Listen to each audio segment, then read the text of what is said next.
Hi, and welcome back to Focal Point AFR Talk. Brian Fisher is my name. Great to have you in the conversation today. Focal Point is the program. I am your congenial, convivial, and amiable host, Brian Fisher. Great to have you with us. Number to call if you want to join the program is 888-589-8840. We will talk about things that have been in the news this past week.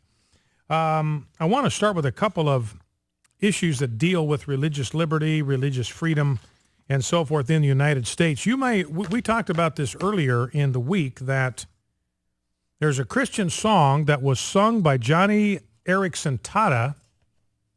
The title of the song was Alone Yet Not Alone, from an independent movie, a Christian-themed movie about two girls in the 19th century that get kidnapped by hostile Native American Indian tribes. And this song evidently features prominently in the movie itself. And this song was nominated for an Oscar. One of the 5 songs that was nominated for the Oscar Award for the Best Song of the Year. Now, this just blew people away. And I think what happened is, once the word began to get out that a Christian song had been nominated for the Oscar for the Song of the Year, the liberals in Hollywood, these are the people that bring us Miley Cyrus twerking at the CMAs, the ones that bring us Beyonce doing her raunch fest at the Grammys, the same people that brought us Queen Latifah marrying homosexual couples in the middle of the Grammys. Those same people, it just freaked them out. It just wigged them out that a Christian song was going to be nominated for an Oscar. And so in an unprecedented move, the Academy of Motion Picture Arts and Sciences actually rescinded the nomination. They rescinded its Best Original Song nomination for Alone, Yet Alone. I'm reading from a piece by Jeff Koch in World magazine. And now they claim that the reason they pulled this song is that the composer lobbied for votes in violation of Academy ethics rules. So they got him on some kind of a technicality. And again, we're talking about exactly the same thing. You've got Christians who play by the rules. They're people of integrity. They're honest. They don't bend the rules. They don't break the rules. They play by the rules. And yet those that oppose the truth will find some legalistic way, some nitpicky way, some fabricated way to get them in some kind of legal trouble or accuse them of infractions or breaking the rules. And that's apparently what they have done here. Now, apparently what happened is the composer of the song had once been a part of the Academy of Motion Picture Arts and Sciences, and I guess in selecting these songs. He wasn't on that committee any longer. And he simply sent an email out to the members of the Academy to alert them that one of his songs was in the running. He didn't campaign for it. He didn't spend any money trying to convince them to vote for it. He just sent them an email letting them know that it was on the list.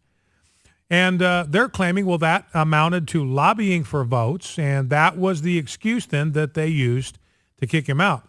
But according to this piece in World Magazine, a review of recent history shows Academy leaders have applied the rules sporadically, lending credibility to claims they singled out this song for its content, not its journey to the nomination list. In other words, what World Magazine is suggesting is the problem with this song was not how it got on the list, but the content of the song. It was the content and not its journey that was the problem for members of the Academy.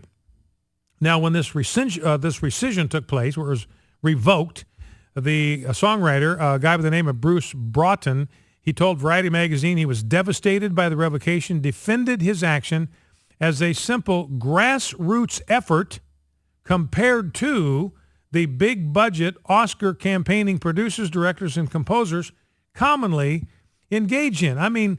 When you have these Oscar nominations, what you get are the equivalent of a presidential campaign. There's money spent. There are billboards that are sent. There are ads that are run in order for people who have Oscar-nominated motion pictures to get the attention of the Academy and to persuade them to select their picture or their song or their actor, whatever the case may be. The World Magazine piece goes on. Indeed, a recent history of the Academy shows it's awash in money-centered influence. The Washington Post reported that Oscar-specific marketing campaigns reach into the tens of millions, sometimes exceeding the cost of the film itself, in order to exchange profit for prestige. Britain's Guardian newspaper estimated that 1 year's campaigning by all studios combined added up to about $60 million on newspaper advertising, billboards, and other less public and less legitimate marketing tricks. So they spent $60 million 1 year promoting Oscar nominees. This guy sends out one email, didn't spend a dime, and they hammer him, and they remove his song from consideration. So this, to me, has the appearance, again, of just more anti-Christian bias in Hollywood. Not that that should surprise any of us. Now, we got this thing going on in New York City. I don't know if you heard about this, but, you know, we have Christian holidays. We have Christmas. We have Easter. We have Thanksgiving. And with each one of these Christian holidays, there typically are days off. I mean, usually it's Good Friday. That's happening less and less, but there used to be pretty regularly schools would get Good Friday off. That's in connection with Easter. So Thanksgiving, you get 2 days off of school. Christmas, you get like a whole week. And Easter is a holiday. Well, there are other religions now, and here's my take on this, quite honestly, is that we are a Christian nation. Our heritage, our tradition, our roots, our moral values, our worldview comes from the Judeo-Christian tradition. It comes from Christianity. We are a Christian nation. We shouldn't apologize for that, and it's simply a fact of history. 99.8% of the population of America at the time of the founding were Christians. 1.4% were Roman Catholics, 98.4% were Protestants, and 0.2% were Jews. There were virtually no one else in America at the time. 99.8% Christian. This is a Christian nation by history, values, and tradition. And so we should quite simply say, look, this is a Christian country. We have Christian holidays in this country because that's our history, that's our heritage, that's our tradition. You are welcome to be a part of this culture, but to become a part of this culture means that one of the things that you do is you accept the things or you honor the things that are important to us. You accept them, you adapt to them. If we came to your country, we would not insist. If we moved to Saudi Arabia, we would never think of insisting that Saudi Arabia has to honor Christian holidays. We would accept the fact we've gone to a Muslim country. They're going to have their holidays, and if we're going to be good guests in their country, then we are going to adapt to that. We're going to accept that, and we're not going to insist or throw some kind of temper tantrum in Saudi Arabia insisting that they recognize Christian holidays. That's what good guests do. Well, these people are guests in our country, and I believe it's entirely appropriate to ask them simply to honor what's important and what's historically been traditionally important in American history. But the mayor of New York now is getting ready to look at declaring a holiday, a school holiday for the Lunar New Year. This is something that's celebrated by the Asian community. And he's already said next year he is going to have 2 Muslim holidays on the school calendar. You know, it's not going to be long. I mean, by law, they're supposed to have 180 days of education. How do you get them in? If every religion in the world starts getting its holidays, and I don't know how. I mean, once you break the plane, it's kind of like with marriage. Once you break the plane that marriage is one man, one woman, there isn't any place to stop. That's why we have same-sex marriage. That's why we're now dabbling in the areas of polygamy. That's why you've got judges normalizing pedophilia and all that kind of stuff. There's just no logical place to stop. Alabama had to pass a law. They're working on passing a law against bestiality. And you think, well, that's absurd. Nobody's talking about normalizing, legalizing bestiality. Well, there was a time not too long ago, a generation ago, when nobody was thinking or talking about normalizing homosexuality.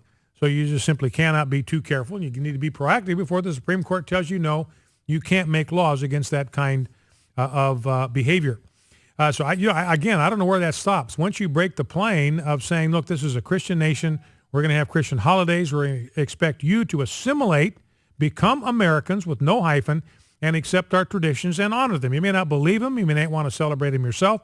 We are expecting you as our guests to honor our holidays and not push for your own traditions to replace those or be added alongside ours. So, again, I don't know where that's going to go in New York. So they're looking at 3 additional school holidays next year right now. Now, in the state of Mississippi, Mississippi Senate has just voted, and this was at the request of the governor, Governor Phil Bryant, to add the phrase, "In God We Trust," to the state seal. So you've got these different kind of currents in American culture right now. You got a lot of states that are trying to get as far away from religious tradition and value and Christianity as they can. And then in some states, like Mississippi, which is a conservative state, under the guidance of the governor of the state of Mississippi, they are adding the national motto, "In God We Trust," to the state seal. I expect that will go through with little of a problem.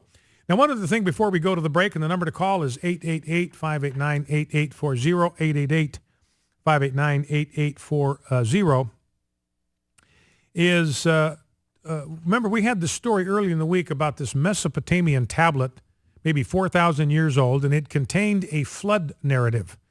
And so the left-wing media was saying, oh, well, that means the Bible borrowed its story from Mesopotamia. And I've got a piece here from Answers in Genesis making the point that I made earlier this week. It's just the other way around. What you have in the scripture is the most accurate account of this worldwide flood.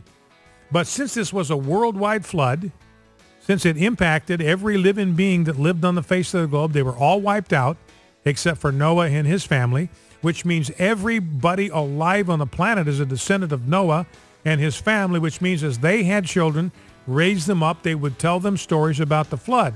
Their children, their grandchildren, great-grandchildren would migrate to different places around the world, but they would preserve the legend of the flood because it was literally an earth-shattering event. There are only over 270 cultures that have a flood narrative, and most of them share common themes. Man became corrupt. The flood was worldwide. 8 people were saved. Representatives of the land animals were saved. A dove was released to seek dry land, and survivors came down and repopulated the world. The real story found in the Bible. Focal Point AFR Talk.